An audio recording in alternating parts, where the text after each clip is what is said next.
First and foremost, I want to give all praises, honor, and glory to Yahweh, Bahasham, Yahushai, Bahasham, Barcha Kodash. Double honors to the elders and the apostles of Great Millstone, and peace and blessings to the elect. And today we're going to go into the book of Psalms, the 18th chapter. It says here, the Lord praised for giving deliverance. And as we go into the chapter, it's mainly about that, right? Deliverance from the Lord, as in David's psalm over here, which, parts of this you can correlate to the deliverance of the elect, but anyway, let's get into it. So it says, a psalm of David, the servant of the Lord Yahweh, who spake unto the Lord in the words of the song in the day that the Lord delivered him from the hand of all his enemies and from the hand of Saul. And he said, I will love thee, Yahweh, or O Yahweh, my strength. The Lord is my rock and my fortress. And that rock is, in other words, for he is my defense, right? So the Lord is my rock or my defense and my fortress and my deliverer, my God, my strength, in whom I will trust, my buckler, which is a shield, and the horn of my salvation, or the power, of my salvation, and my high tower. I will call upon the Lord, who is worthy to be praised. So shall I be saved from mine enemies. And that's why we call upon the Lord, right? Because we know that salvation isn't going to come by your own strength, but you have to trust in the Lord. The sorrows of death compassed me, and the floods of ungodly men made me afraid. And the floods is talking about, the amassing, right? Like so many adversaries against him, it's like a flood. And we're also going to be put in that stead. In fact, it's like we're like that now, right? We're compassed about with sorrows in this land, trying to live a righteous life in a wicked world. And you have nothing but ungodly men around us, from people of our own nation, to those of the other nations, Esau and the other adversaries that we have. Right? And when they come with that great wrath, they're going to try to make afraid, the people that believe in the Lord, making war against the remnant of the seed of the woman, going back to Revelation. But the Lord is going to give us that spirit, right, to defend ourselves and to be bold. The sorrows of hell compass me about.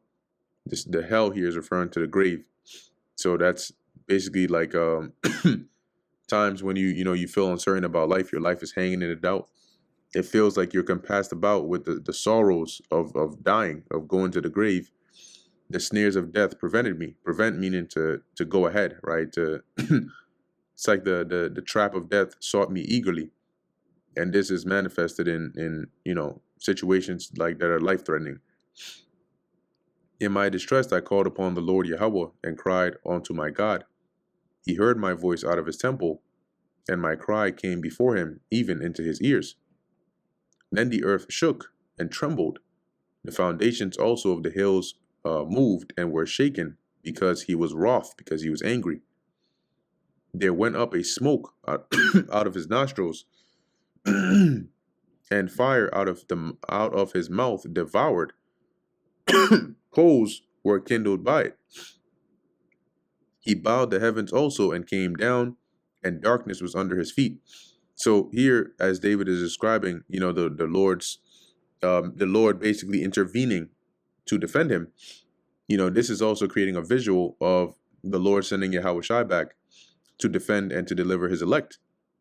Right, as it says here, he came down, and darkness was under his feet. He rode upon a cherub, which is a chariot, in this case, and did fly.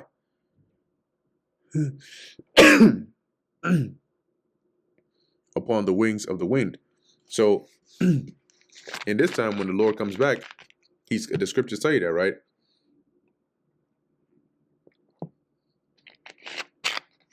In Revelation is described as the white horse, right? That the Lord is coming on, and that's how he's going to fly upon the wings of the wind, which is going to be in his chariot.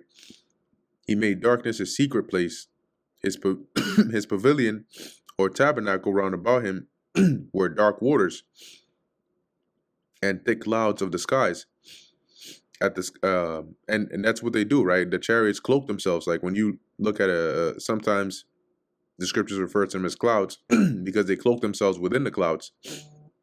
So as I mentioned here, right, his pavilion, which surrounds him, it's like imagine a chariot being in a tabernacle of a cloud, right, or cloth wrapped inside of it.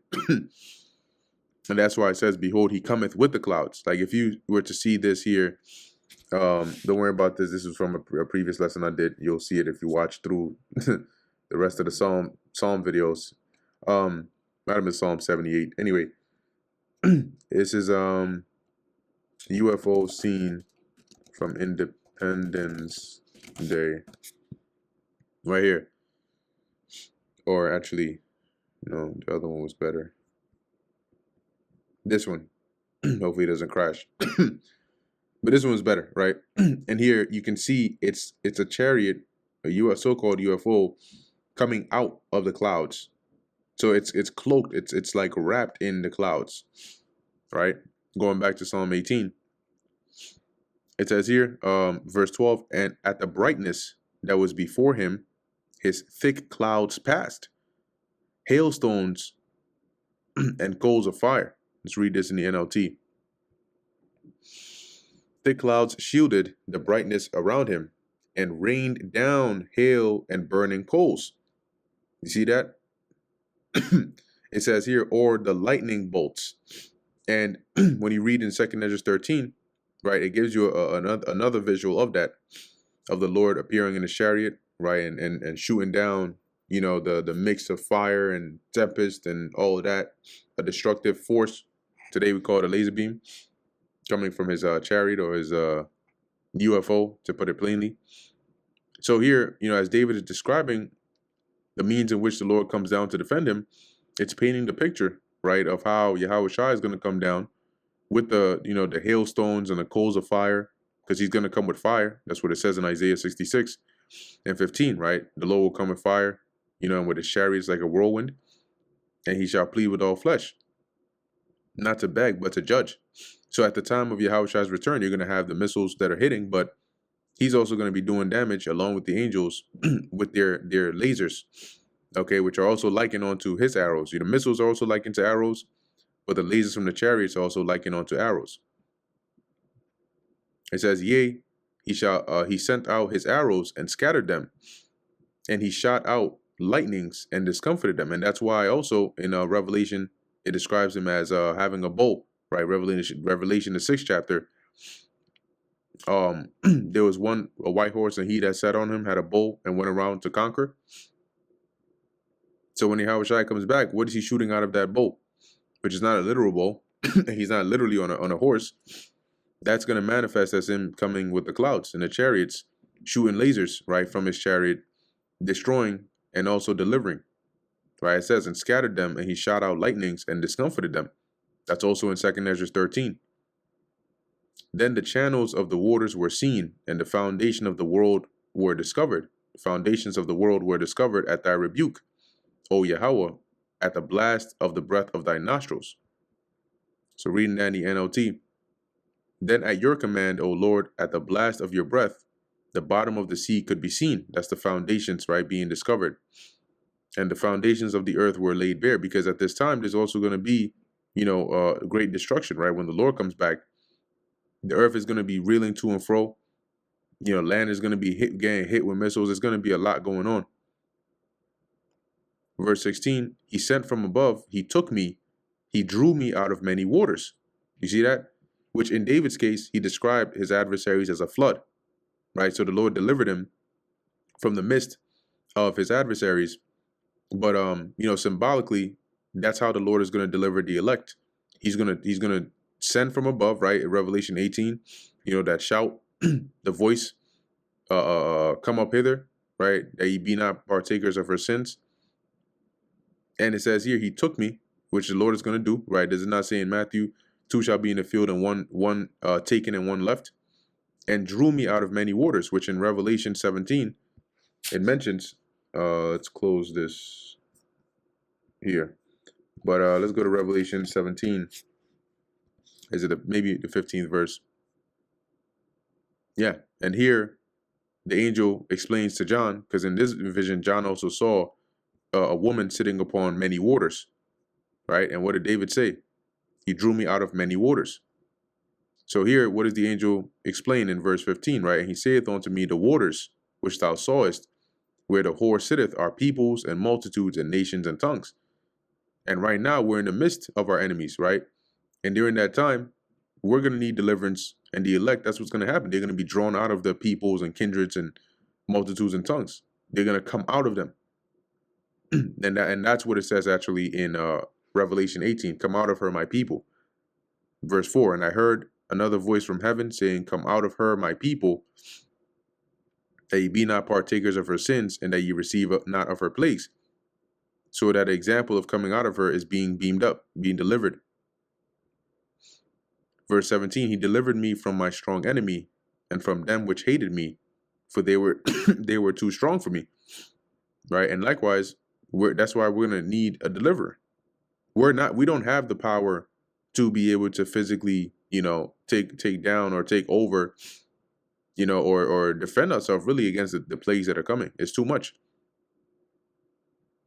So we need the Lord to deliver us. They prevented me in the day of my calamity, but the Lord was my stay. Stay is like a support. So it says here, NLT, they attacked me at a moment when I was in distress, but the Lord supported me. He brought me forth also into a large place. And that's a shore in a safe place. He delivered me because he delighted in me. See, and what those that the Lord is going to deliver, does he not delight in them? Of course he does. Remember, that is the bride that hath made herself ready, which is a symbolic representation of the elect, the believers. The Lord rewarded me according to my righteousness, according to the cleanness of my hands hath he recompensed me. That is, and later in this chapter is going to mention that, right? But the Lord showed himself faithful to those that are faithful to him, as David was. For I have kept the ways of the Lord Yahweh, and have not wickedly departed from my God. For all his judgments were before me, and I did not put away his statutes from me. Before me, meaning that they were constantly, in my mind. I did my best to follow them, and I didn't go astray from them, from his statutes. I was also upright before him, and I kept myself from mine iniquity, right? As to abstain from evil, and to walk upright, walk righteously before the Lord. Therefore the Lord recompensed, therefore hath the Lord Yahweh recompensed me according to my righteousness. You see, in Revelation 3 and 10, the Lord is going to recompense us according to our righteousness, right? In the sense that, what does it say? Because thou hast kept the word of my patience, I will also keep thee in the hour of temptation.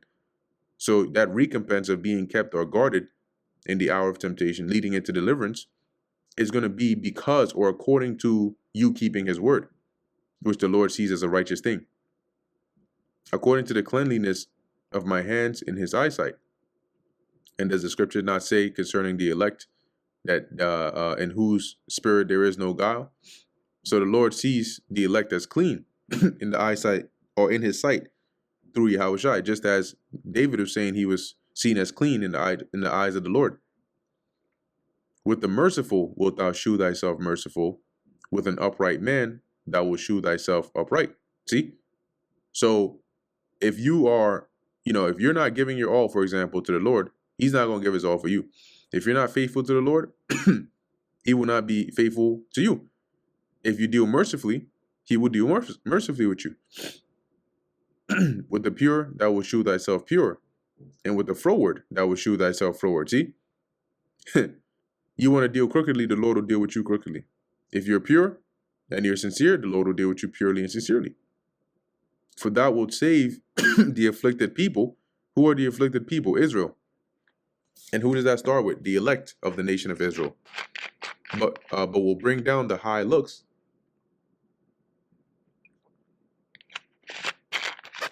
And the high looks are the proud. And the proud are those that have gone astray from their maker. And who does that start with? Esau, Edom. For thou will light my candle, right? To give me light, to give me guidance. The Lord Yahweh my God will enlighten my darkness. And that's once again given us, or in this case for David, to lead him, right? To guide him. And the Lord has given us this truth or this word in this time to be what enlightens us in this darkness. For by thee I have run through a troop, and by my God have I leaped over a wall. So by the strength of the Lord, David was able to overcome, right? Run through, it doesn't mean like, he just like literally just running through them, but it's like slang for saying to defeat them, right? In your strength, I can crush an army. With God, I can scale any wall, right? To leap over a wall. As for God, his way is perfect. The word of the Lord Yahweh is tried, is proven. He is a buckler to all those that trust in him. So the Lord is a shield. Just like if there's in war, a sword that's coming, a spear, an arrow, you lift up your shield to block it. Whenever we're in any trouble, which can be likened onto an arrow or a spear or any danger, we call on the Lord, and he is our shield. For who is God, save Yahweh? Or who is our rock, our defense, save our God? It is God that girdeth me with strength and maketh my way perfect. Right? So even though David was a mighty warrior, but he knew and acknowledged that it was strength that came from the Lord. Right? The Lord is who made him perfect. He maketh my feet like hinds' feet, and setteth me upon my high places. Now, with hinds' feet, it's stability, but also if you look up here, what is special about hinds' feet? Sure, something will come up. It says hinds' feet, female deer, are special because of their incredible sure-footness, allowing them to scale steep, rocky, and treacherous mountain terrain without falling. They possess a unique, synchronized, and precise gait where their back feet land exactly in the tracks of their front feet, and I believe cats are like that as well, enabling them to navigate dangerous, narrow paths securely. You see, because where the front feet step, if it's stable, then the back feet step in the same place, so they're not slipping. It's not like your front feet step in one area, which is stable, then your back feet step somewhere, which is unstable, and then you slip. And also, it makes it hard to track because if you see, let's see something like, actually, let me go back. Let's keep this. Open a new tab. Footprints in snow of, let's say, not even deer, a bear. Okay. So you can see, right, when you look at this, or if you're like really good at, tracking this, you'll notice that there's the the paws, the two front paws, and then the back two. And you can see that when you track the prints. You can look through, you can see, oh, okay, so this is the two front, this is where the front foot were and the back foot.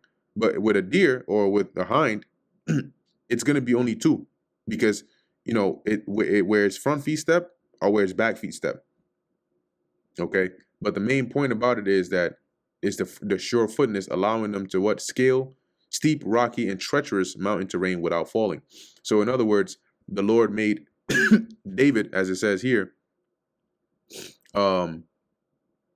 making his feet like hinds' feet, sure-footed, so that he can be stable and not fall, to be swift as well, and setteth me upon my high places. See, just like a hind being able to, what is that? Scale steep and rocky and treacherous mountain terrain without falling. So he was able to, achieve, to those high places, not like worship high places, but like, to go up to high points, to elevate, with a sure foot, without falling, with a strong foundation. He teacheth my hands to war, so that a bow of steel is broken in mine arms. And when you read that in another translation, it says, he trains my hands for battle. He strengthens my arm to draw a bronze bow. And NKJV, he teaches my hands to make war. So that's when you're skilled, right? Like, for example, you may learn how to box, but then there's somebody who's like extremely, extremely good at boxing, and you just teach him a little bit, and it's just like, damn, like this guy, he just learned, for 3 months, and he's almost already better than people who've been doing it for 2 years. That's the Lord teaching. You have a knack for it, right? So you're taught, instructed, okay, how to throw a punch, how to do this, but your skill for it is, through the roof. That's when you're taught of the Lord, so that my arms can bend a bronze bow. And usually bows, you'd use like wood, right, back then. And see if I can find it. Bows of the ancient world. Yeah, so it's usually made of wood, allowed it to bend. A bronze bow, that's tough. To bend that's kind of tough. But anyway, it says here, thou hast also given me the shield of thy salvation, and thy right hand hath holden me up, and thy gentleness hath made me great. See, so the shield of his salvation, which is deliverance, right? The Lord has delivered him, protected David, time and time and time again, and held him up, as it says, and thy gentleness hath made me great. Now, in appliance to us, that's the same thing, right? The Lord is shielding us, and he will shield us fully with that salvation. That an example is also in Isaiah 26, right? Come down to thy chambers, hide thyself, as it were, for a moment. That's salvation, but it's shielding until the indignation be past. Okay, and even before then, the Lord shields us. What did the Apostle Paul say? Taking on the helmet of salvation.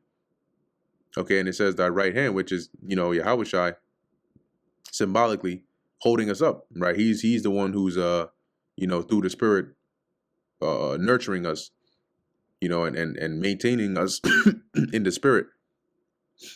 Verse 36, thou hast enlarged my steps under me, that my foot did not slip. To basically give you that sure footing as well.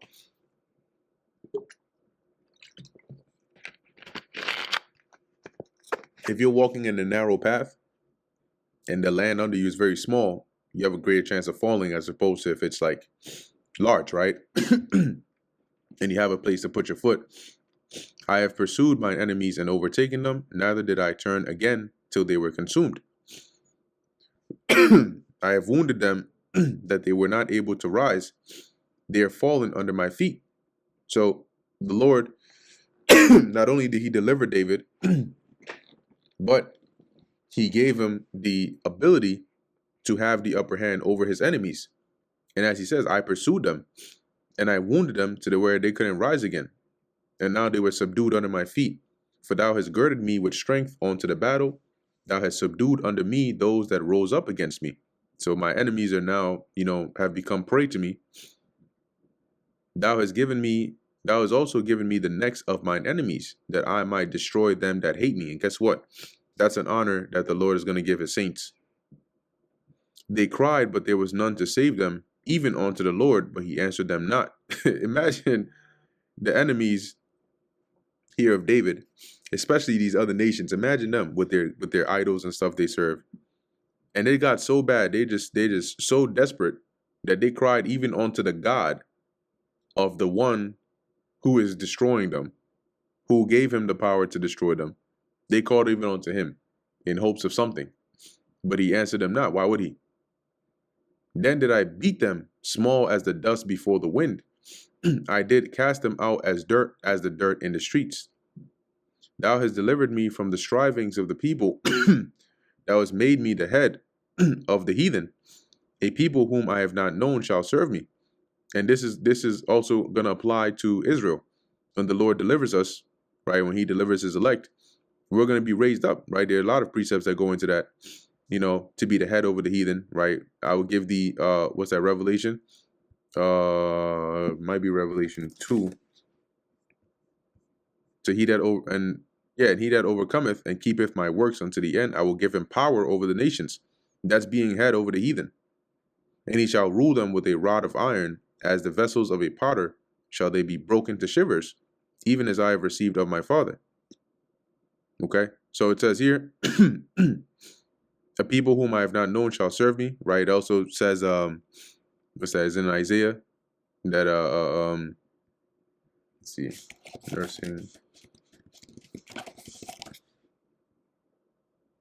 right, Isaiah 49 and 23, and kings shall be thy nursing fathers, and their queens thy nursing mothers. They shall bow down to thee with their faces toward the earth, and lick up the dust of thy feet. It's not literally them licking up dust, but it's it's basically them bowing down, right, completely to the ground, to where they're that close to the ground that they could lick it. And thou shalt know that I am the Lord Yahweh, for they shall not be ashamed that wait for me. See, and that's a privilege given to his saints, starting with his elect. Verse 44, as soon as they hear of me, they shall obey me, and strangers shall submit themselves unto me. Right? We just read an example of that, in appliance to Israel. The strangers shall fade away and be afraid out of their close places. Let's read that in the NLT. They all lose their courage and come trembling from their strongholds. Which in David's time he did, right? He the earth was quiet before him, because the Lord had given him, dominion over his adversaries, and he was ruling over them. But also, prophetically speaking, that's what the Lord is going to do for us. He said we're going to rule over the whole world permanently. Verse 46, the Lord liveth, and blessed be my rock, and let the God of my salvation be exalted. And who is the God of our salvation? Yahweh Ba'asham Yahweh Shai. The scriptures liken Yahweh Shai to being the captain of our salvation. It is God that avengeth me, and subdueth the people under me. He delivereth me from mine enemies. And that's why in Song of Solomon it said, wake not my love till he please. Because it's the Lord that's going to do this, right? Not us. You can't force the Lord's hand, right? He's going to do it on his own time. He delivereth me from mine enemies. Yea, thou liftest me up above those that rise up against me. Thou hast delivered me from the violent man. And who is the violent man? Generally speaking, in David's time, is anybody that would come against him. But in our time, there's a particular man, a man of sin, all right, who is likened unto the violent man, and that's Esau. Okay, they are likened unto the violent man that the Lord is going to deliver us from. Therefore will I give thanks unto thee, O Yahweh, among the heathen, and sing praises unto thy name. Great deliverance giveth he to his king, and sheweth mercy to his anointed, to David, and to his seed forevermore. And that brings us to the end of the book of Psalms, the 18th chapter. Lord willing, that was edifying to the elect. In closing, I want to give all praises, honor, and glory to Yahweh, Bahasham, Yahweh Shai, Bahasham, Rakha Kodash. Until next time, Shalom.